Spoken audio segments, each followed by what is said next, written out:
What's up? Hello, everyone. Welcome back to Fantasy Filmball, the show where we turn movies into sports and sports into something we don't talk about here. My name is Matt. My name is Dyl, and I'm super excited today. I have this cool little Dune Part 3 hat I got at the IMAX launch event in New York that definitely happened and did not get canceled at AMC Lincoln Square. So hopefully that's fixed before we see the Odyssey next week. So our next prediction update, we have seen the Odyssey. We can talk about it more. But for now, we haven't seen it quite yet. I still have yet to even see the Dune trailer. So can't talk much about that. But I am excited to talk about what we are having on the docket today. Animation, international, and documentary feature. Yes, sir. This is our specialized predictions, these special categories. And these categories are so much fun every single year. Animation, documentary, international, films that don't always make it into all of the other categories, and they get their nice little box that they get to be in. And that can be so much fun to predict. Of course, we have had Sundance, we have had Berlin, we've had Cannes, we've had the Annecy Film Festival for animation. There have been plenty of film festivals so far, and that is going to sort of guide us through these three categories. Less so animation because those are mostly box office films, but there's a few in there that are festival players. And of course, when we get later in the video, we don't have Venice yet. We don't have the full TIFF lineup. So that is going to limit our abilities to predict some of these more niche titles that might come along later, but we're going to do our best. That said, animation is probably the field that we have the best grasp on at this moment. So why don't we start there? And because we are talking about the specialized categories today, you know I have to give another shout out to our amazing Fantasy Filmball website. Coming over to our writers tab, we have to, highlight specifically the international expert himself, Arno. Taking a quick glance at his staff page on our website, he did a great breakdown the other week, just theorizing where Cannes film titles could play throughout the remainder of the fall festival season, whether that's at Telluride, TIFF, or the New York Film Festival. But since we are starting our conversation today with the animated feature category, I do want to dive inside of his amazing breakdown of the Annecy Film Festival. This article does an amazing job at looking at their history of winners and what this means for their awards prognostication, and how we can look at what films do well at Annecy and what that means for the film's strength or lack thereof going forward.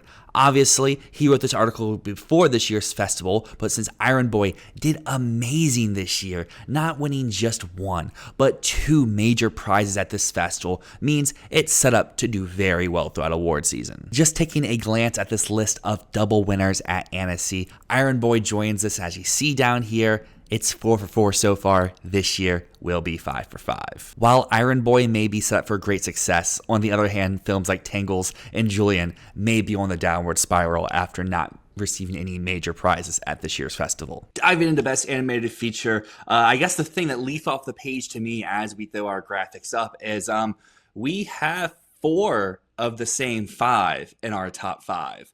I'm kind of going bold right now, and I don't have Netflix getting in for anything at the moment, which I know is not a great track record to go off of. And instead, I have Disney Pixar getting 2 in, and I have Hoppers in at my number 4 slot. And here's the big thing that's different between the two of us. You have Toy Story 5 winning the Oscar. I do not currently have it nominated. That's crazy.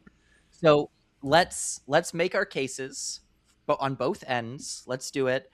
I'll make my case first, because I think the obvious case would just be it's Toy Story. They've won twice. Two of the other 2 films came before this category existed, and they both would have won. It would be 4 for 4 in terms of winning this category. Why the hell would you not include the 5th one? And my answer would just be, it is clearly a step down in terms of critical response. Even Toy Story 4 got very solid critical response. This, it's solid, but it's a 73 on Metacritic. That is a massive step down from the other entries in the franchise. You look at Toy Story 3 that had a 100, I believe, I think it was 100 on Rotten Tomatoes, high 90s on Metacritic. Toy Story 4 was in the 80s on Metacritic. That was a step down already, and it almost lost the prize to Klaus that year. Almost. It was a race. And with Toy Story 5, what I'm feeling, we're seeing the franchise taken over by Andrew Stanton. who is coming in, making this movie, switching up the characters. This is not a Woody and Buzz movie. This is a Jesse movie, which I thought was actually the coolest thing that this film did. But ultimately, I just feel like within the Academy, there might be a sense of, because there definitely is within the critics, there might be a sense of, why do we need this movie? Why do we need a Toy Story 5? And the last time that Andrew Stanton made a Pixar sequel that had a dramatic drop from its previous entry in the franchise was Finding Dory, which did not get nominated. And Finding Dory had a higher critic score than what Toy Story 5 currently has. Yes, Toy Story 5 is making a buttload of money, but I know animated voters and I know that they are resistant already to voting for sequels. Sequels get in every year, anyways, despite my anecdotal friends that do not vote for the sequels. But in my opinion, I think that there is a dramatic enough drop.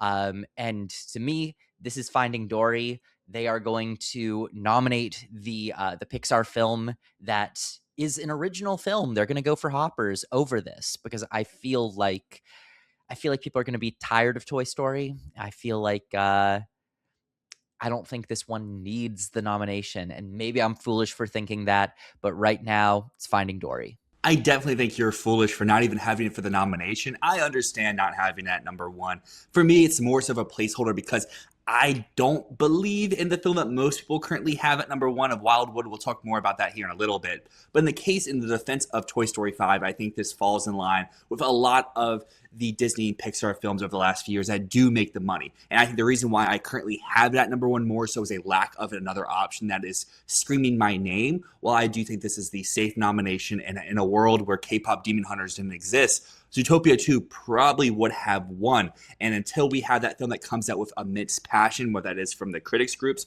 whether that is from audiences at large more so than Toy Story 5, I think this is the film I'm going to keep at my number one. But I totally admit this is probably the time around where Toy Story does not get their W. Their streak ends, where they probably would have been a perfect 4 for 4 like you mentioned. And this time maybe it falls off. Maybe it's something like Iron Boy, which you talk about Annecy. It won 2 major prizes there, which I think is a big shout out for that film to really solidify it as the higher brow, the more international type pick that we've seen over the last few years. The real hump is, does it win the BAFTA? Does it win the Globe? If it wins one of those, then it's a real fighting competitor. But I do think, like you mentioned before, the Pixar original film, Hoppers, it's here. It's made the money. It's got the great audience reception. It's got a decent enough critical reception where I think this can coast by for the nomination. So that's currently why I have it at my number 3 slot. Yeah. I'll also just bring up Frozen 2 because I'm going back to Toy Story just to say I don't think I'm being foolish. I predicted Frozen 2 was not going to get the nomination. I predicted Finding Dory was not going to get the nomination all those years ago. I feel like sequels that really perform less than the last, they're not safe. But to what you were saying, Iron Boy, completely agree. It won the audience prize and the runner-up prize at Annecy. That is a big, big deal. Now, you're going to notice that at my list, I don't know if your list does, Dill, my list does not include the film that won the top prize at Annecy, which is The Violinist. Have heard nothing about that film. I do not expect that to figure into the race whatsoever. I think Iron Boy is the big contender. And the thing that we can really take away from Annecy is that Tangles didn't get anything. Tangles didn't get anything, and it doesn't have distribution. I think right now we can basically move that one. It's so on the outs. It's so on the outs, just because no one's picking it up, and didn't impress the jury at Annecy, which might sort of indicate how animators are looking at this one. Iron Boy, though, yes, this is very strong. I don't see it as a win contender, but I think that this is a big, big shout for what we could be seeing. Just perform really well in this category. Now, let's go to bat on Wildwood. Let's go to bat on this because, for one thing, it looks like it's going to be making fall festival premieres. It's going to have a mixture of two things, which is immense audience hype. The first teaser for this became one of the biggest animated trailer launches that's ever happened. In a day, it surpassed 100 million views across platforms. including over 70 million views on YouTube. People are excited for this one. Who gives a shit that Fathom Events is distributing it? It doesn't matter that it didn't get a big distributor because people are clearly excited to see this one. I really just think that it ended up with Fathom, not because something is wrong with the film, but because, for one thing, Fathom does a great job with animated re-releases of Studio Ghibli stuff. They do a great job with specialized animation releases. And for another thing, stop motion is a massive, massive financial risk.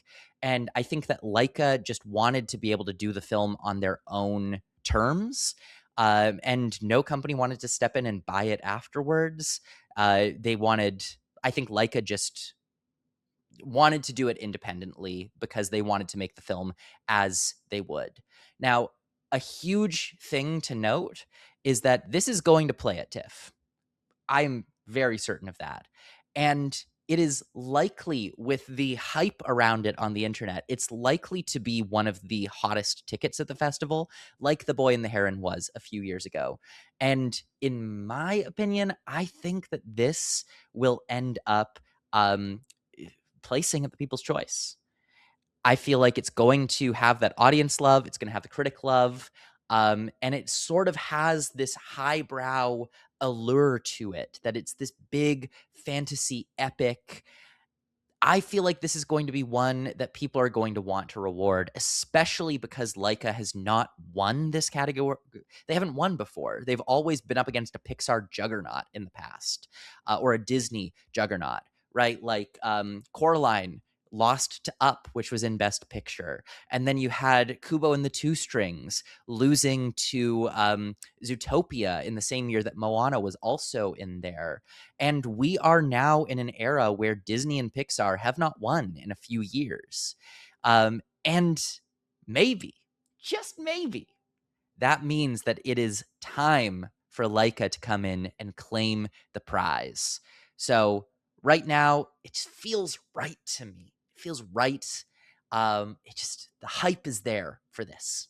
This is why studios need to hire you to be a hype man. You did a really great job at selling the movie. But I think that going back to some points that you did mention, every studio had a chance to see this movie. They all collectively said, nah, we're good. We don't want anything to do with this. Yes, I understand stop motion is so expensive to produce. But like you said, the film was done ahead of time. All they had to do was do the distribution for it, and they still didn't want to take it up.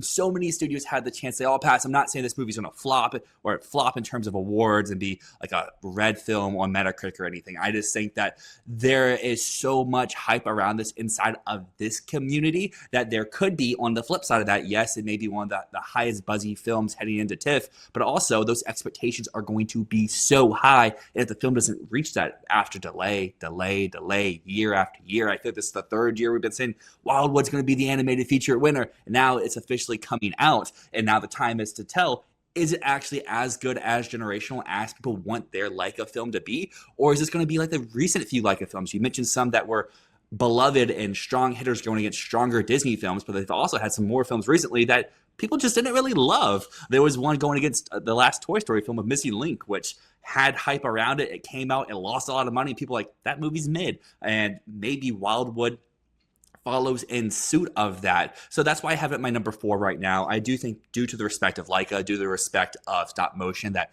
it will show up. I just think the expectations are going to be a little bit too high. And specifically for your TIFF point, we've heard about like 8 movies now that are supposed to win TIFF and place top 3 for TIFF. We have Club Kid, we have Wild Horse 9, we have the new Andrew Scott movie, we have Wildwood, we have The Debut. There's only 3 spots, and I'm sure there's going to be something else to come out there too that surprises and gets up there. So like, for me, I just feel like, yes, the hype is there for this movie. My question comes to is, how wide is that hype? Is that just in people who dig I don't want to say high art movies, but more respectable type films? Because like, this is very anecdotal and going back to a point that did not work in your favor a few years ago. You said every time you went to see a movie, the trailer for Barbie played, and dads would go like, that looks awful. Who's going to go see that movie? That movie's not going to do well. Well, every time I see a movie, Wildwood plays before the official trailer package goes. And every time people go, that looks boring. What is that? I don't like how that looks. That's crazy 'cause I haven't experienced every single time I've seen the Wildwood trailer, which is not often, I have people around me going, "Oh." Well, you live in New York, so I think that's a large part to it too. I think New York, TIFF, those are going to be the crowds that this movie is for. But then when we go to a more wider general audience, which I think is why films like Coraline or Kubo did not end up winning at the end of the day, is these aren't films for everyone. I'm not saying that Toy Story 5 is going to be that film that is more so for everyone. We've seen the last few years outside of K-pop that the Academy has been going to more adult skewing animated movies, and maybe that's Wildwood this year. Maybe Iron Boy is actually going to be our winner this year, or maybe it's the film that I'm not giving enough credit to. My number 6 right now, which you do have in for the nomination, coming from Netflix and a previous animation award winner, Brad Bird's Ray Gun. I want to tackle one thing on Wildwood, which is you saying that every studio got to see it and every studio passed on it. Is that confirmed or is that an assumption? Because it is completely and entirely possible that Wildwood was kept independent because Leica did not want to give up edit rights on it.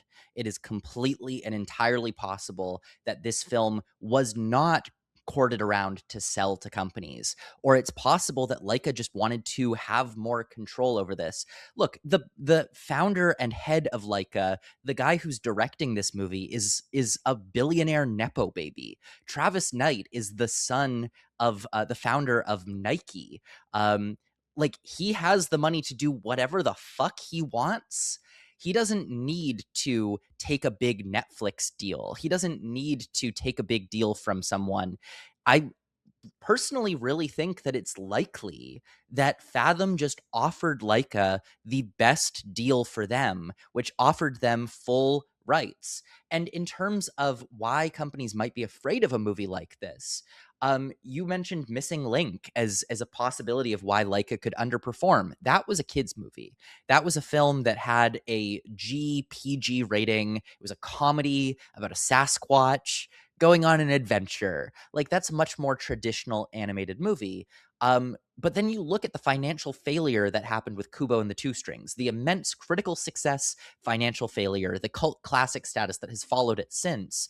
But that was a film that was an action adventure animation that really had no interest in comedy, really had no interest in family audiences, and that one failed dramatically. And I think that it's very possible that with a film like Wildwood, which looks to be in exactly the same realm, it is a PG-13 action adventure epic that is 2 hours and 20 minutes of stop motion animation. This is a big movie that does not seem to have interest in catering to what people expect from animation. It does not seem interested in catering to the fart jokes and the sort of lowbrow humor that we often get in animated films. I think it's very possible that they went with Fathom not because no one else wanted it, because everyone else wanted it cut a different way to appease what they think animated audiences want. And I think that Travis Knight has the money to refuse that and say, "I want to do it my way. I want the final cut." So I don't know.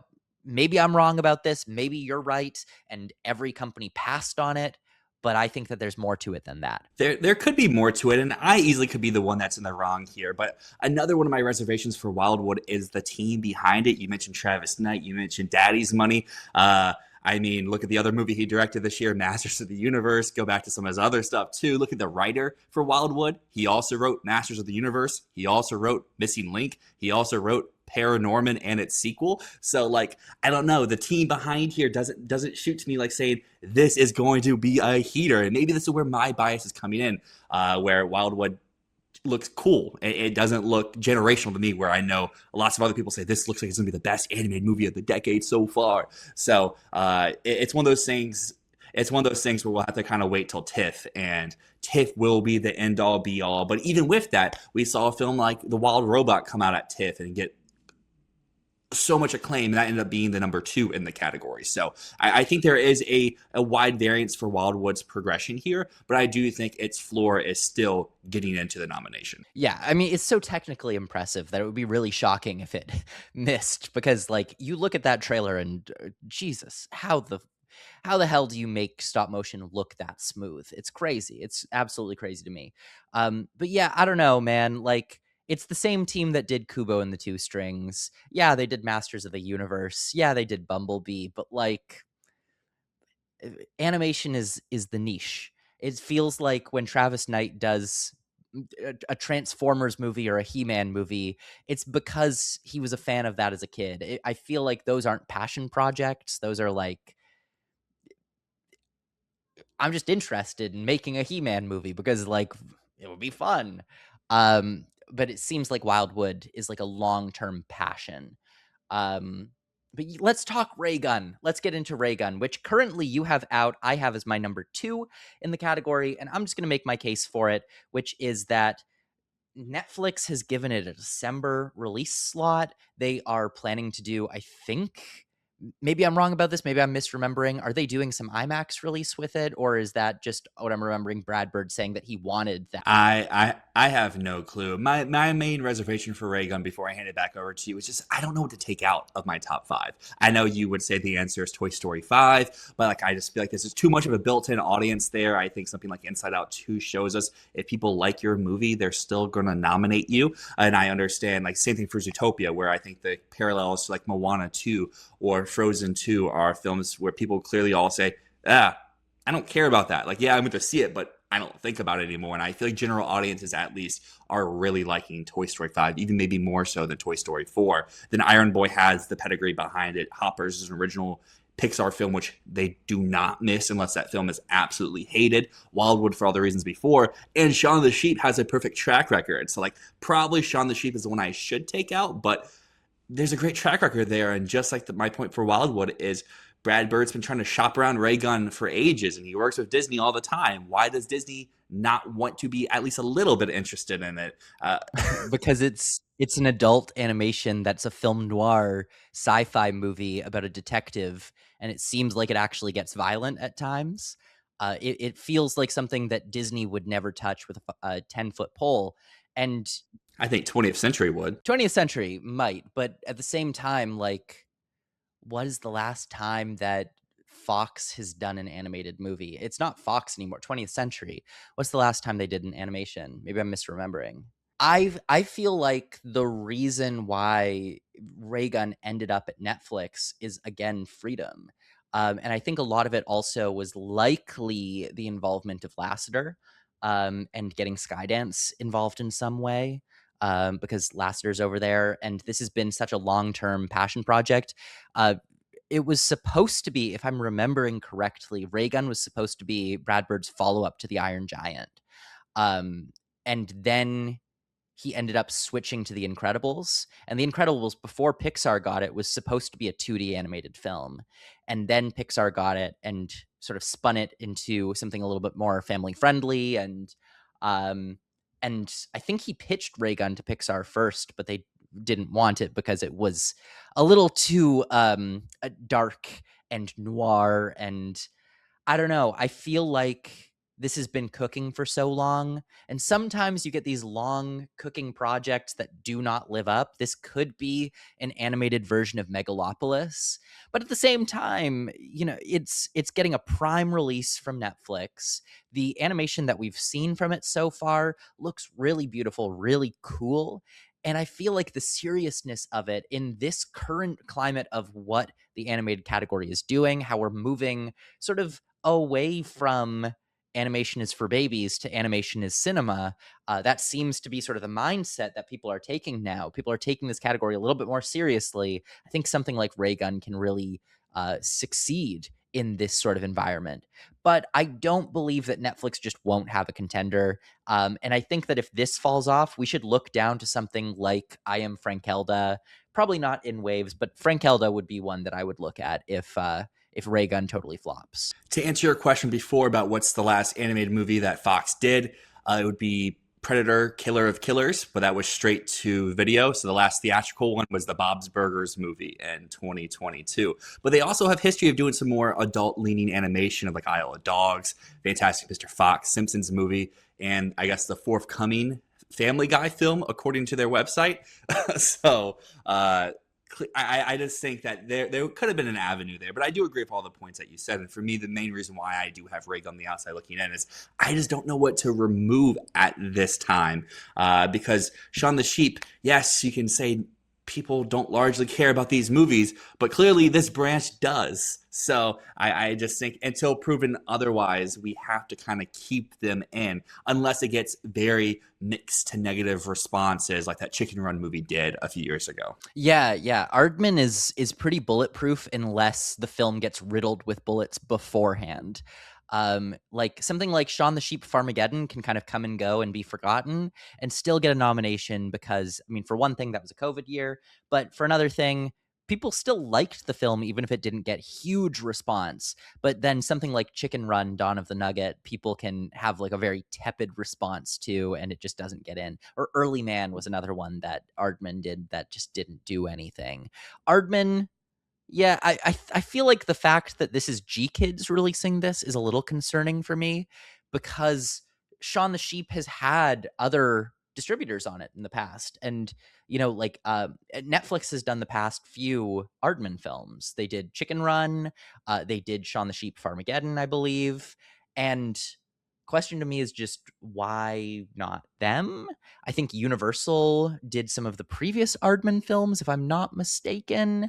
Because yeah, I think DreamWorks Universal was on Chicken Run and on Early Man, and a few of the others that I'm forgetting. I think Arthur Christmas was Sony though, but that was not stop motion. That was Aardman trying to do CG, which was weird.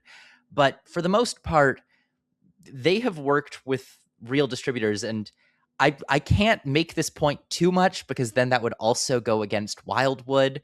But I think that I think that Aardman is in a little bit more of a precarious financial situation than Leica is, and I do feel like it would be more advantageous for them to work with Netflix or Universal than it would for Leica. So I don't know. I don't know why they're with G Kids on this one. It's a little concerning to me. And I guess to wrap up animated feature here, I wish this was last year because then my Minions and Monsters would get a nomination at last year's animated feature category. And this year, you could probably make a case they're not even top 10. But a category where I wish the Minions could compete in is over in international feature. This film was crafted in France. The majority of the movie is in Mignonese. Let the Minions get an international feature nomination. Yeah, well, let me talk Minions for just a moment because the biggest thing going in the Minions' favor in this is that this is actually surprisingly a movie that would completely appeal to the Academy. Now, Illumination has not had a nomination in quite some time. I think Despicable Me 2 might have been the last time they got a nomination, but they have not had a movie that actually takes itself as seriously as this one does in a very long time. And it's weird to say a movie that takes itself as seriously as a fucking Minions movie, but this is a film that ditches so many of the things that I detest Illumination for. Sorry, Dylan, I know you love Illumination. I fucking hate Illumination. I hate them with a burning fucking passion. Stop with the needle drops. Stop playing fucking pop songs in every single movie. Mario does not need pop songs. Use the music. And the best part of Minions and Monsters is that they get rid of the fucking pop songs. It is just an original score the entire time. And it's also just a loving tribute to Hollywood and to the movies and to slapstick comedy. Like, this is a movie that at its best is making odes to Buster Keaton and Charlie Chaplin and Harold Lloyd. It is like a romp through Hollywood history. This is more Babylon than Babylon was. And at the same time, it's still a Minions movie that has like all of the shit that Despicable Me has always done. But my God, they step it up to a new level in this one. And I do think that we can't write this off as just like, oh, the PGA might give it to it because they have no taste or whatever. Like, we can't do that as we often will do, because this is actually a film about Hollywood. I can totally see a world where Dylan, your yellow Tic Tac boys, They might just get in. There's a possibility. There's an angle. That angle is really small, though, just due to the competition this year. Because, yes, there's 6 slots at Globes. Yes, there's 6 spots at CCA. But if you have Wildwood, Toy Story, Hoppers, Ray Gun, Shaun the Sheep, and Iron Boy, that's 7 movies right there. So who's And Forgotten Island. I think Minions is one part of Forgotten Island. I think that's one that community has and people have just way too high. I think that's one that we need to see come out because I think to what you were saying before of like Wildwood going to TIFF. I feel like if Forgotten Island was stronger, they would send that to TIFF. DreamWorks has done that time and time again in the past, and I just think that putting a little too much faith. People are putting a little bit too much faith into the CinemaCon reaction because CinemaCon is also the same place that told us The Flash was the best superhero movie of the last decade because they saw an early cut of it. So I'm not reading too much into that. Well, one thing that we are big on is the international feature category. The Academy seems to be loving these films more and more as years go on. And as we saw for the first time last year, we will most likely see it again this year. 2 Best Picture nominees here, La Bola Negra and Fior. And that's my 1-2 right there. And I'm assuming you have the same order since you have one of those winning Best Picture. Absolutely. And Fjord apparently qualifies, which surprises me. There's so much English in that movie, but apparently it qualifies. So I have moved it in. It is my number 2. But before we get into everything, I just want to preamble this by saying there will be Venice films in this lineup. We don't, at this point, have a full scope of what Venice films exist, but because we have Cannes, we can make these predictions pretty accurately. I went through all of the short lists, all of the nominees, all the winners the past 10 years, and I'd like to just quickly say how many films come from each place to sort of show what the breakdown we should be aiming for is here in our predictions. So the past 10 winners, we've had 5 Cannes competition films, including only 1 Palme d'Or. We've had 2 Venice competition winners in the category, including only 1 Golden Lion, 2 TIFF premieres, and 1 Berlin competition. So that's 50% from the Cannes Film Festival, and of those films, only 1 of them won the Palme. So that does not mean that Fjord has an automatic boost because it won the Palme. Those are not always going to be the big winners. Then for the nominees, 18 out of the 40 nominees in the past 10 years. Again, that's not including the winners. This is just the nominees that didn't win. 18 were Cannes competition, 3 of those winning the Palme d'Or, 1 from the Cannes Uncertain Regard, which was Flow. And then we've had 7 Venice competition films, 1 Venice out of competition, 4 Venice sidebars, and then like a collection of other things, Berlin, Sundance, a few films with no festival presence, a couple of TIFF premieres, and BFI London. And then for the shortlist, this is where Cannes' domination expands even more. In the past 10 years, there have been 77 films shortlisted for Best International Feature that did not get the nomination. Those included 14 films from Cannes competition, 14 films from the Cannes Uncertain Regard, which, remember, only 1 Cannes Uncertain Regard film has been nominated for international film. 14 have been shortlisted and did not get the nomination. So we're going to have to think about that when putting together our list. 10 Venice competition films, 6 more Cannes films that came from Directors Fortnight or Critics Week. So that is a total of 34 Cannes films that have been in the shortlist of 77. That is crazy. Then there's more TIFF premieres, more Sundance competition, more no festival films. But out of 127 films mentioned in the last 10 years of this category, winners, nominees, shortlist, out of 127 films, 58, that is almost half of the films, premiered at the Cannes Film Festival. That is a crazy track record. And of those 58 films, 37 of those premiered in the competition lineup. And of the 127 films, 26 of those films came from Venice. 10 of those films total out of 127 came from Berlin, 9 came from Sundance, and 9 premiered at TIFF. So that is our general category breakdown. Before we deep dive into what the films are this year. If we're going to make a short list of 15 films, we should be aiming for between 7 and 9 Cannes films. That is frequently what happens. 7 to 9 Cannes films. 3 to 4 Venice films, which is hard because we don't know what's playing Venice yet. Then between 1 and 2 TIFF premieres, 1 and 2 Berlin premieres, 1 and 2 Sundance premieres, and 1 and 2 films that did not do festivals at all. So that's where we're at right now. That's what you should be aiming for when you're creating this list, because year after year, statistically, that's what happens. As you mentioned, Can rules supreme. And I think the uncool thing about this year is we can kind of tell what those top 4 films from Can are going to be unless something really goes astray. And that means, kind of like last year, we have 4 movies locked in this category. And what is slot number 5? And last year is between Voice of Henry Rajab and No Other Choice. And this year, who knows what those Venice movies are going to be. At the moment, both you and I do have Possible Love, just because that's really the only film that we know 100% is going to be at Venice from a major distributor. So I'll talk about Cannes because I want to break down all of the films at Cannes that I see as contenders in any way and what the pros and cons are. So the 4 films that you're talking about, of course, there's La Bola Negra, which is from Spain. There's no doubt to me that Spain chooses this. What else does Spain have? They have Bitter Christmas from Almodovar. They have The Beloved from Rodrigo Sorogoyen.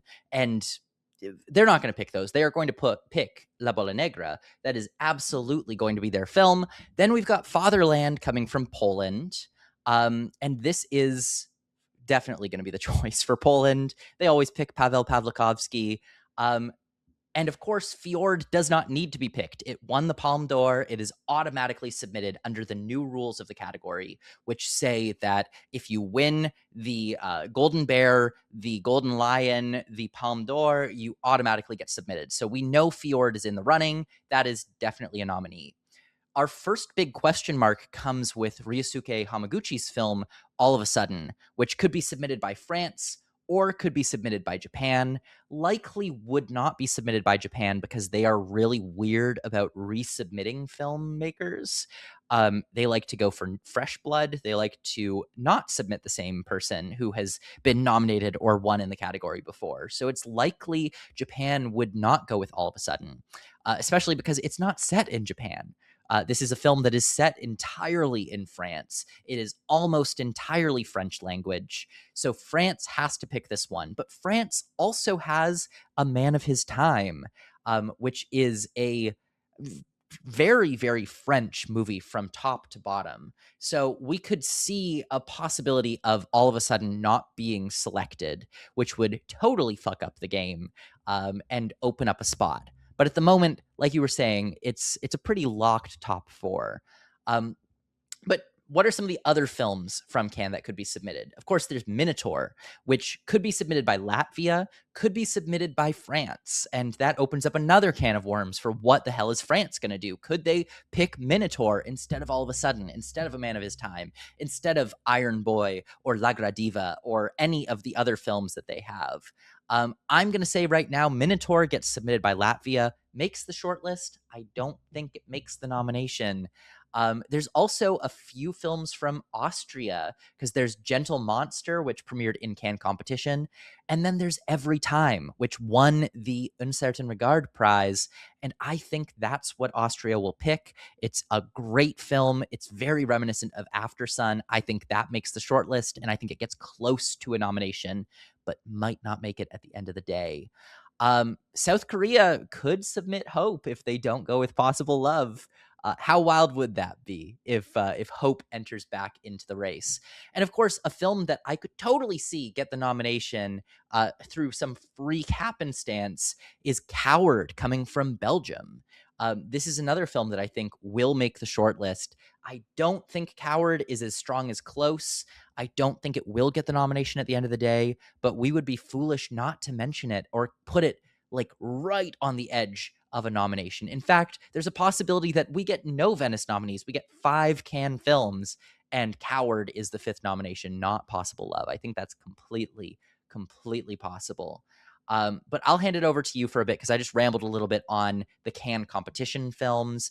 I have a list of so many possibilities in all categories and who could submit them, but I want to give you some space to speak here too. I think people want to come here to hear your opinion because I think you have seen the majority of the movies that you're going to be talking about here. I've yet to have the opportunity to see some of these titles yet, but I do agree with you in a lot of the stuff that you're saying. I do think that All of a Sudden is kind of a borderline submission. That's why I currently have it below Fatherland. I think Fatherland is 100% being submitted and most likely will show up. It won't win, but it's on my number 3. And then I have All of a Sudden at number 4, where if it's submitted, it's getting that nomination.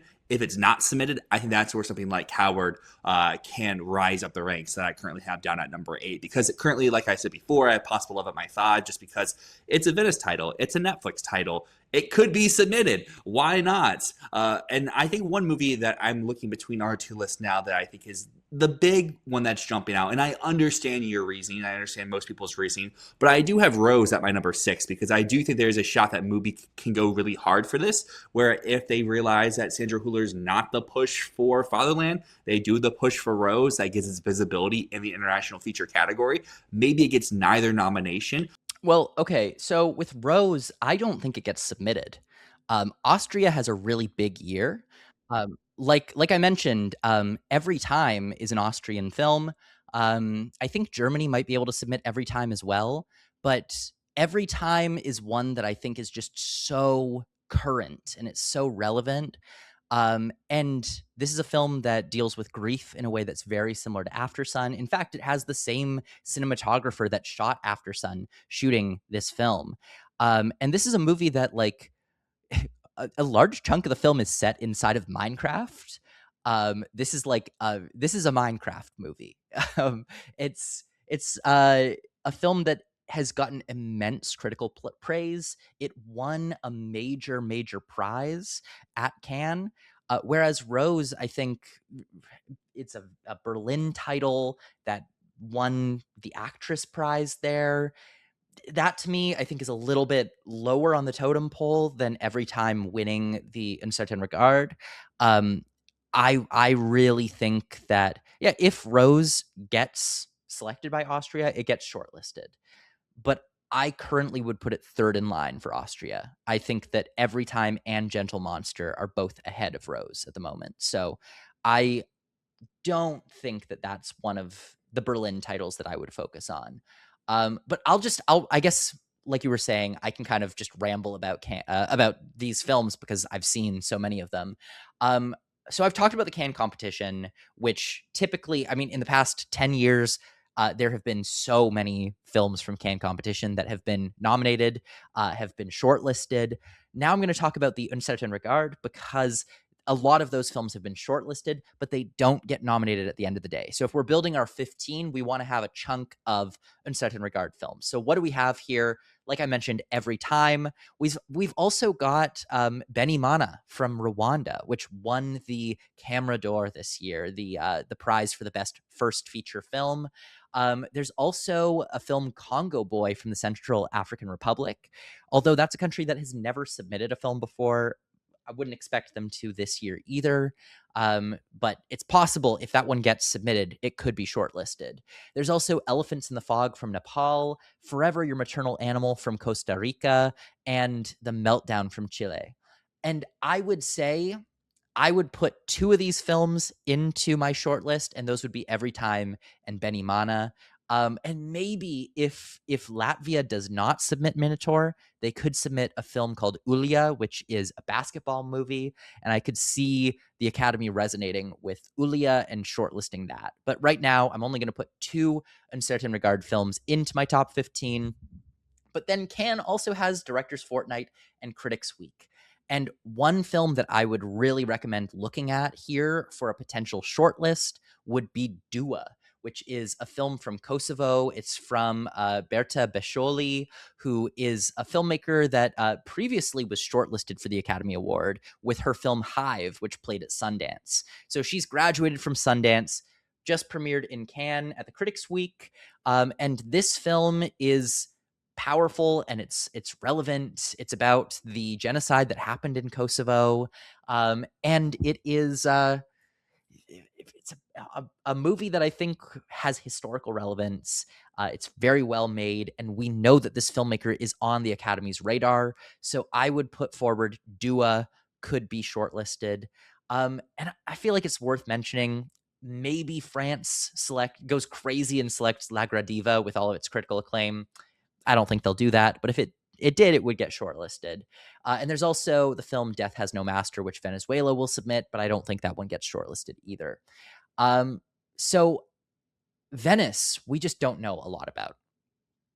I'll give like 4 of the contenders that I've been looking at here, but at the moment, I'm not sure what happens. Now, first off, I want to say that last year, Venice played Silent Friend from Hungary, which Hungary did not submit last year. It's possible they submit it this year. So I've got that on my shortlist right now. I think that will count for one of my Venice titles because, I don't know what's playing Venice outside of, like you mentioned, Possible Love. That's in my top 5. This is Lee Chang-dong's new film from South Korea. He did Burning, which got shortlisted back in 2018. Should have gotten the nomination because that film is a fucking masterpiece. And having Netflix backing this one, I think will really help it to shine, will really help it to run. But what else could Venice play? They At first, people were thinking they might have another Kauter Benhania film called Mimesis, but Kauter Benhania has been confirmed to be on the jury at Venice. So since she's on the jury, she's not going to have a film premiere there. Mimesis is going to be at Cannes next year. It's not a Venice this year title. So And that's how you get me to go to Cannes next year. that's how I get you there. Because, dude, Kauter Benhania, the goat, the goat right now. She's so good, and she's going to, in the next 5 years, she's going to have a Best Picture nomination. If there's anything I'm confident in, it's Kauter Benhania is coming for Best Picture at some point. She could win that category. Genuinely, I think that she has it in the tank. That she could make a Best Picture winner. I don't know if it'll be Mises, but regardless, if you got it in this year, take it out. It's not premiering at Venice. She is on the jury there. It cannot premiere at the festival.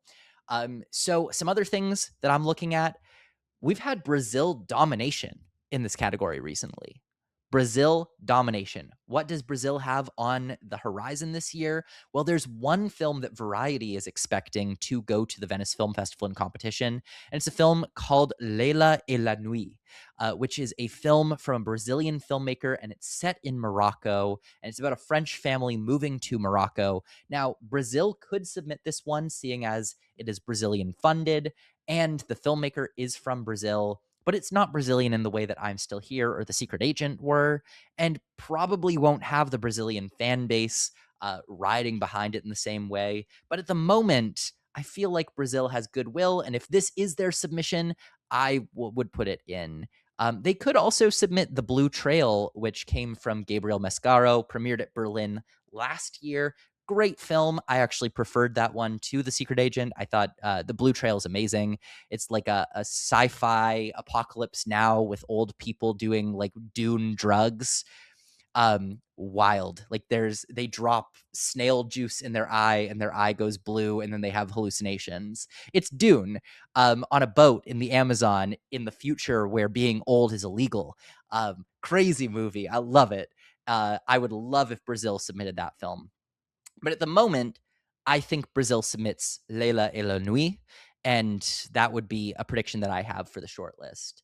And 2 other films that could premiere at Venice, we've got Let Love In from Belgium, which is coming from the filmmaker Felix van Groeningen, who previously was nominated in this category for The Broken Circle Breakdown, which is a great film. And of course, we've got Look Back, Hirokazu Korieda's second film of this year, likely to premiere in Venice, the adaptation of the very famous anime and manga, which is like a tragic story about 2 kids drawing anime and making comics and making mangas. Koreeda is coming off of Sheep in the Box being like a major, major critical failure. And maybe he wins back some goodwill with this one. But ultimately, I don't think Japan submits Look Back. I think that they submit a film that does not go to festivals, Godzilla Minus Zero. They did not submit -1. It was a huge sensation. I think that on the back of that, they may want to submit this one, because I don't know if they've ever submitted a Godzilla film. And these films seem to be just so beloved worldwide that maybe this is the time that they submit one, especially after it got Oscar love for the first one in the visual effects category. But I'll pause here. Do you have anything to add about Venice? About Venice, not as much. I mean, from our live stream that we did about a month ago, I know Arno and I were high on the Capula train. I'm keeping it in my top 10. I know that It's not coming this year. I know that's most likely the outcome, but if it does, and the small chance that it does, I want to at least be on my peripheral where I can be like, hey, look, it's at number 7. Guess what? Now it's at number 5, because it was at number 5 until those reports started to come. But until it's like official, like the Benihana film, because she's on the jury, I'll at least keep it in the round. But I do think Godzilla -1 is an interesting one to look out for, because I wonder in an alternative timeline going back to that season, not that it could have won against Zone of Interest, but like could have gotten the nomination for all the hype that was behind that movie, especially in the visual effects category. I just don't know where this branch's mindset would be for a film of that caliber. So I think this year could be an interesting tell, especially if all of a sudden it isn't selected, if Minotaur isn't selected, if Venice doesn't come out with any big international contending shooters. If there is a more open fifth slot than what we've seen over the last few years, could Godzilla kind of sneak its way in there for the nomination? I would be so cool if it did. It would be really, really cool. You talked about Cabula, which is Lila Aviles' new film. She's a Mexican filmmaker. She made Totem. She made The Chambermaid. But I actually think that a different film from Mexico will be shortlisted. And so now I'm going to talk about Berlin because, of course, we have to pick 1 or 2 Berlin movies to get into the shortlist. And some people might say Rose. Some people might say Yellow Letters, which is the Turkish-German film that won the Golden Bear. It has already been submitted because it won the Golden Bear at Berlin. I don't think that gets in. I've seen it. It's not for me. it's I don't think that it gets shortlisted. But a film from Mexico that played at Berlin to great reviews and seems like it has a really good vibe to it is Flies. I think that Flies has the reviews, has the general vibe of what this category seems to go for. And I feel like if Mexico submits it, it's a film that could get its way into a 15. So despite the fact that I don't have Cabula, I do think Mexico still gets the shortlist here. But yeah, I mentioned Yellow Letters. I don't think it gets to the short list, even though it's already been submitted. So you're not going to see that on my list. Rose, I don't think gets submitted, but if it does get submitted, it gets the short list and comes close to the nomination. But some other things that Berlin has given us this year. There's a Canadian film set in Bulgaria called Nina Rosa, which I think will be submitted. Don't think it'll be nominated or shortlisted, though. And of course, there's the film Dao from Senegal, which the Criterion Collection is going to be distributing. And that is a movie that I think is too artsy for this category, but it has great reviews. I just feel like this is not the type of thing that this category could get its head around. It's a little bit too big, a little too bold, a little too artsy, but it will be submitted by Senegal. And then there's also We Are All Strangers from Singapore, which I feel like I could swap that and Flies as my Berlin representative because it feels like it fits in the same kind of niche of being like a very upbeat, sort of like feel good type of movie. And then I want to talk Sundance because we should have 1 or 2 Sundance films in the lineup of 15. And at the moment, I just have 1.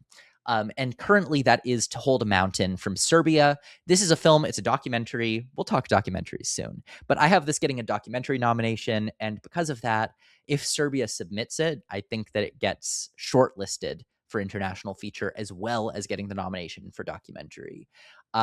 Then there's a few other films to mention. There's Shame and Money, which won the top prize from the World Dramatic category, and I think, if I'm not mistaken, that qualifies it for the Oscar immediately. I'm not sure about that. I can't remember exactly, but this is a film from Kosovo, and I frankly, if it doesn't qualify automatically, Kosovo's not choosing this over Dua, so. That kind of writes it off for me. There's also One in a Million from the United Kingdom. This is another documentary that I think will be nominated.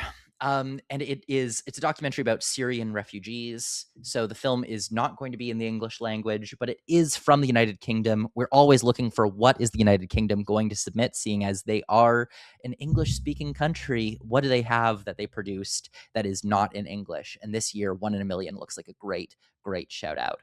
And from Lithuania, there's a film called How to Divorce During the War, which I've heard great things about. And it's a film that I think could make a run for the short list, but right now I don't have it in. So there's my full list of like things that are on the periphery, as well as my list of 15. You'll see my 15 here up on the screen, so I don't need to reiterate it.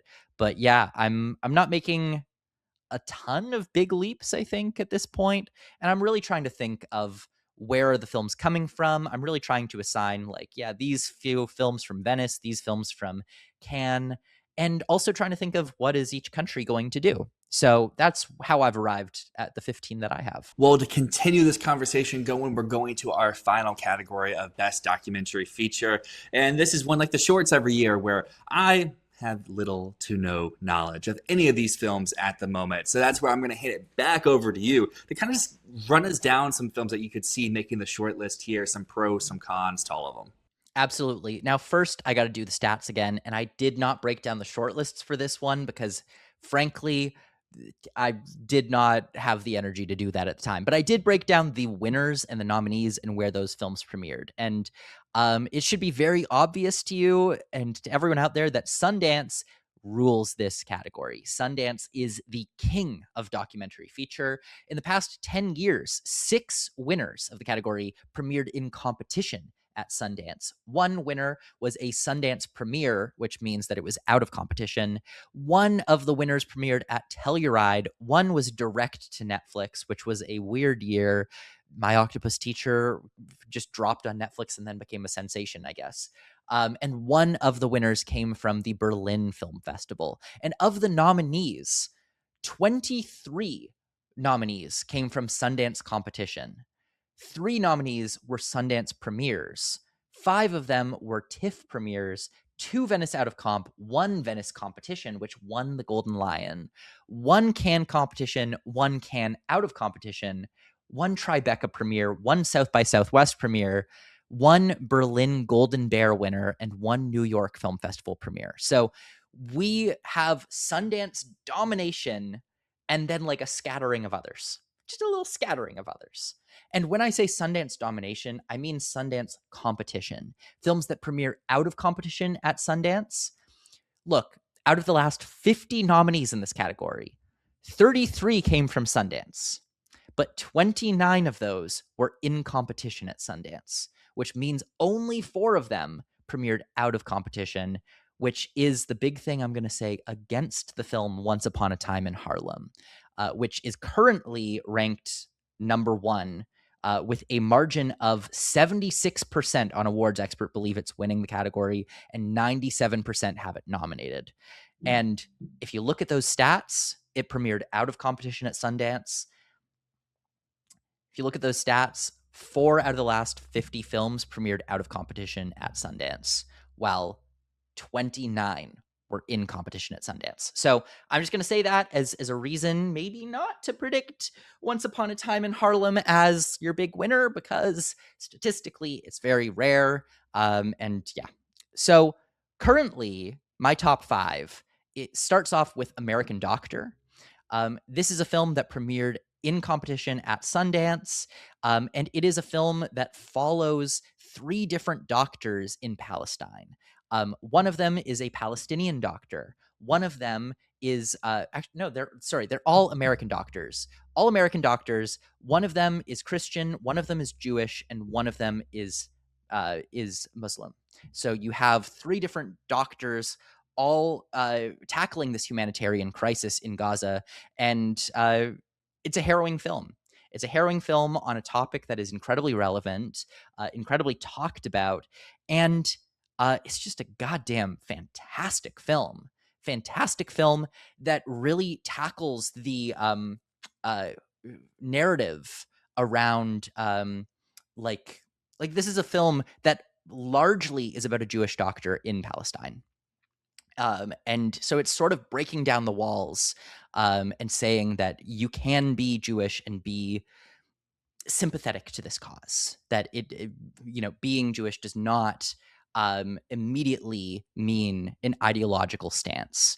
And I think that's a really important thing to talk about in this current climate, in this current year. Is that I feel like it's an important film. It's a very important film, and shocking at a lot of times. So to me, this is as strong as No Other Land was a few years ago. And No Other Land overcame what I didn't think it could do.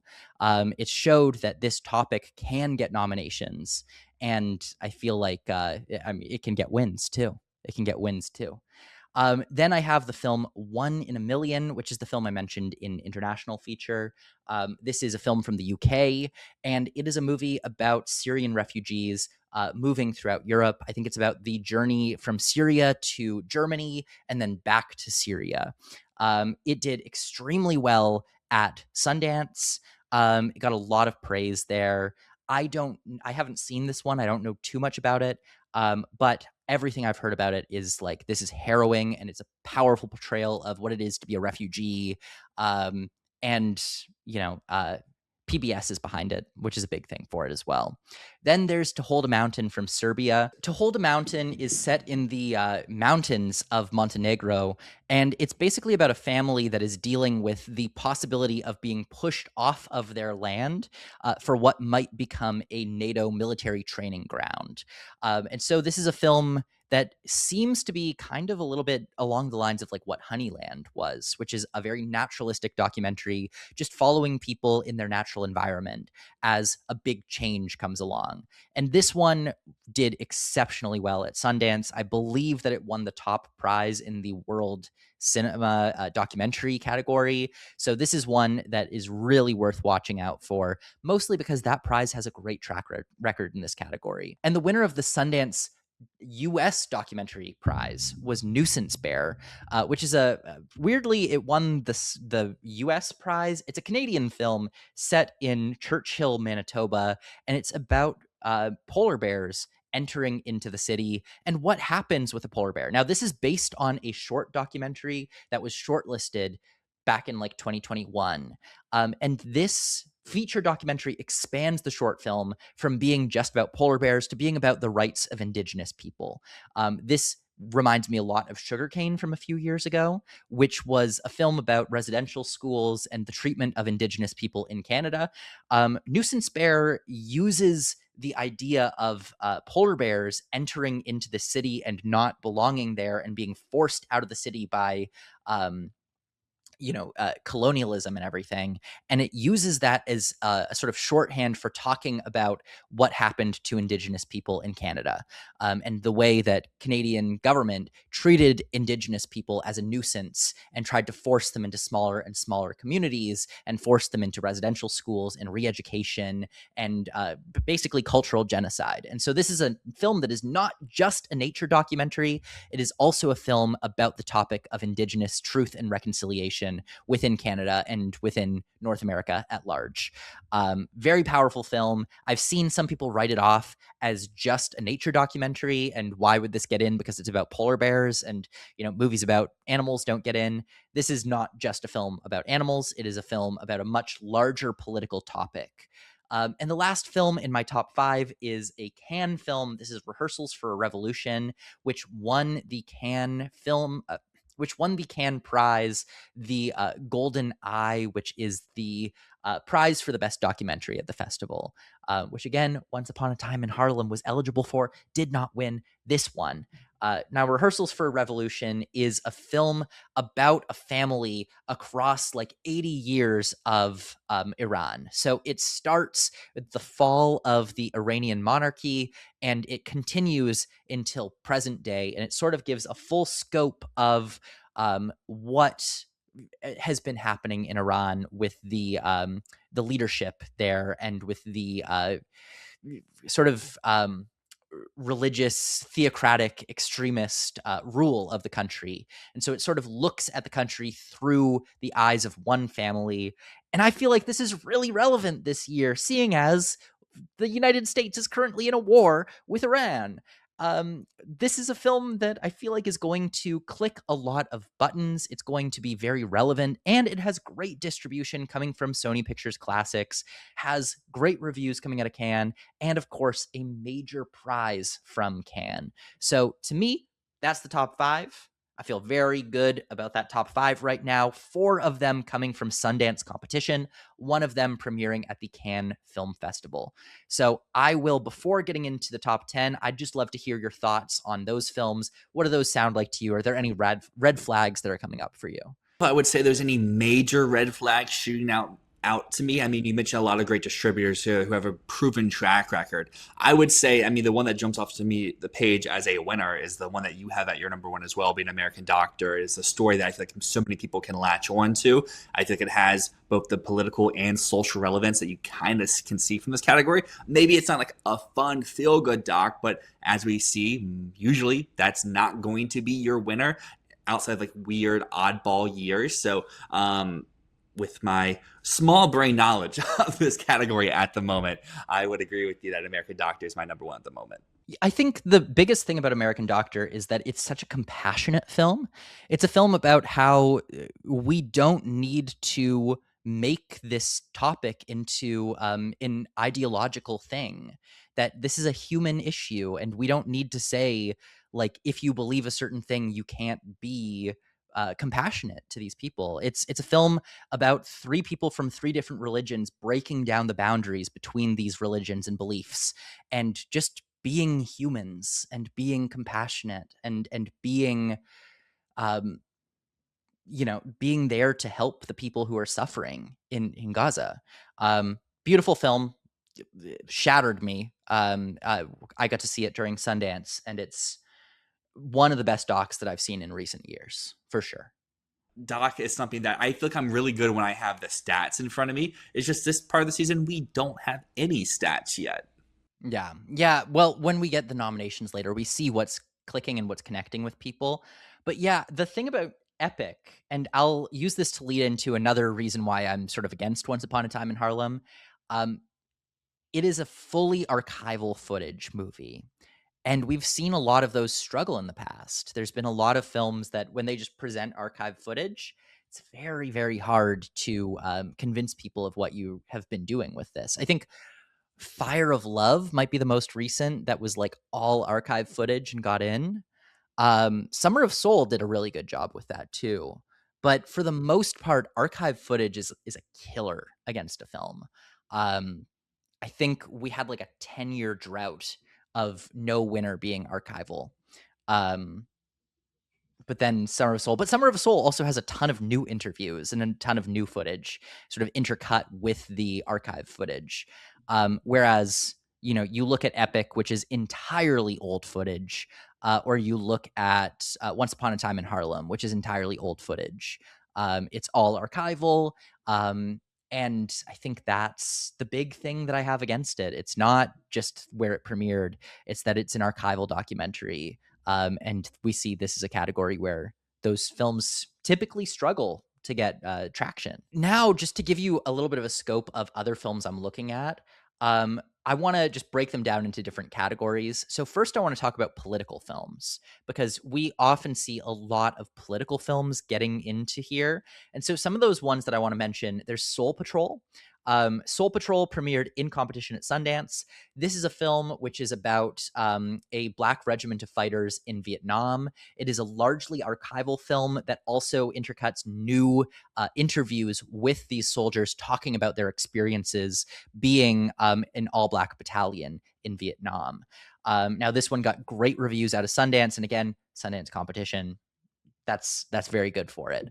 And I feel like this is one that has a lot of potential angles to it, especially with this, having these soldiers looking back, especially from the vantage point of 2026, when a lot of memorials and a lot of things written about the participation of Black soldiers have been struck from government websites and have been taken down or basically painted over.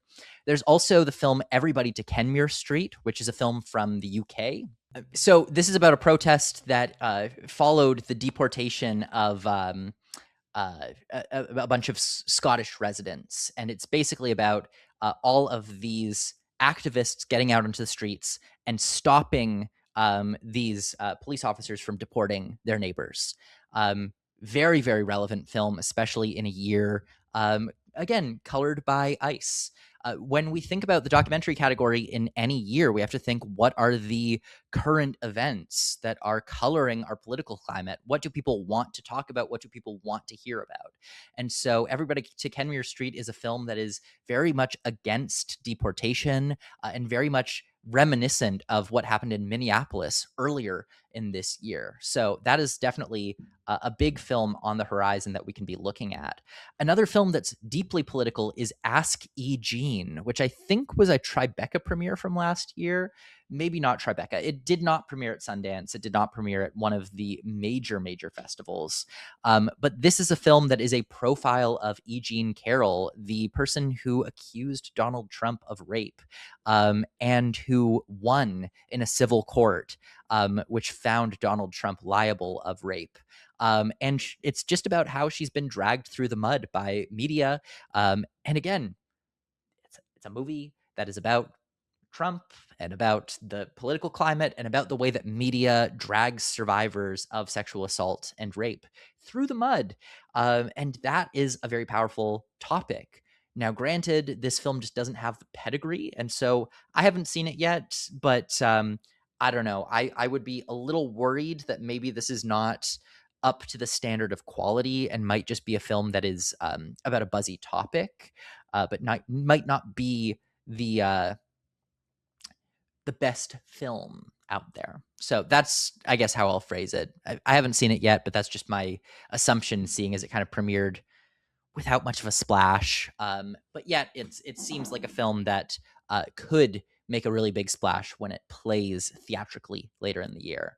There's also films like Seized, and Seized is about media and about basically the freedom of the press, which of course is under fire. This is another Sundance competition title, and it's one to look out for just because, again, the press. It's a big topic. First Amendment, big topic. We got Birds of War, which is a film about the war in Ukraine, I believe, and it's about two photographers, if I'm not mistaken. So yeah, we've got all of those political films. Then I'd like to talk a little bit more about those human interest stories. Of course, Once Upon a Time in Harlem is one of those human interest stories. That's just about these. It's like a gathering of really famous members of the Harlem Renaissance gathering in their old age and just talking about things. And we're just hearing them talk about art and culture and hearing them muse about all of these really fascinating topics over the years. There's also the film from Sundance premieres, The Oldest Person in the World, which is a film that basically over the course of years charts different record holders of the oldest person in the world. The film kind of goes from person to person and follows them until their death, and then goes to the next person who now holds the title of the oldest person in the world. Very fascinating idea, and I've heard a lot of great things about it. And this is the type of film that feels very lighthearted in a way. It's like a film that's a celebration of life and living into your old age. And that to me sounds like a movie that could really appeal to a very specific branch of Academy voters, who are more interested in this, like, it's just about people. It's not about issues. It's about people, and it's about aging, hopefully gracefully. I'm also looking at Closure, which is a film about a father who is trying to figure out what happened to his child who jumped off a bridge. And it's just about a dad looking for closure from his son who committed suicide. And there is a couple of other films that I don't really know where to put them, and that's Silence and When a Witness Recants. When a Witness Recants is like in animated documentary about a trial that went wrong. I believe I don't know too much about this one. And Silenced is another one that it sort of follows the Me Too movement. So yeah, That's what I'm looking at the moment. And then I should also mention 2 art documentaries, one of them being Our Land by Lucrecia Martel, the very famous Argentinian director, and My Undesirable Friends Part 2. We saw the Part 1 of My Undesirable Friends get really close to a nomination last year. Can they do it again? I don't know about that. But I have these 2 films on the outside because I think if they get like the critic run that My Undesirable Friends got last year, then either Part 2 or Our Land, if they get that overwhelming, like every critic group is giving them the award, then they could get shortlisted. But at the moment, I don't have them shortlisted. I don't think that they have what it takes at this point. I guess for My Undesirable Friends, my hesitation would be is it did about as well as it could have last year in a very wide open doc field and still missed the nomination. Maybe that gives like an uproar for some people in the doc branch to kind of campaign harder for it. But if it had all that stuff last year, I do agree it's probably not going to happen this year. That's the thing is like me putting both My Undesirable Friends Part 2 and Our Land at the bottom of my list. They're just outside my top 15. That is entirely dependent on like last year, My Undesirable Friends basically did it sweep the trifecta or did it win 2 out of 3? I can't remember exactly, but it did an insane thing that got it on people's radars. And I feel like for an art documentary to make it in, you need to do something like that. You need to have some sort of really spectacular showing from highbrow critics. And at the moment, I don't think either of those will have that same response. But if they do, then that's their avenue into the top 10. That's going to bring us to the conclusion of this episode. For everyone out there who has been striving for more Matt content, you definitely got that today. We finally got the doc deep dive. We got to hear a lot more about these international feature contenders, some that you have seen, some that the world has yet to see. And of course, we talked animation at the top, which I think will be fun in the next few months to see what goes to TIFF, what succeeds at TIFF, and if there is some stuff that may come out of nowhere that may be more into that like 10 or that 6 to like 15 range on our stuff that then rises up the ranks. There we go. There we go. So I'm slacking a little bit. I've seen 0, so you got me beat. Yeah, I got you beat. I think you would really, really like Nuisance Bear, Dylan. I think you're really going to like it. Hopefully I'll get a chance to see it. Hopefully. It's a good movie. It's a good movie. It's got a lot of bears in it. Good bears. Good bear footage. Okay, that's the end of the video. Thank you so much for watching. Really appreciate it. Every week was really good. Thank you very much for coming. As always, my name's Matt. And my name's Dyl. This has been Fantasy Filmball.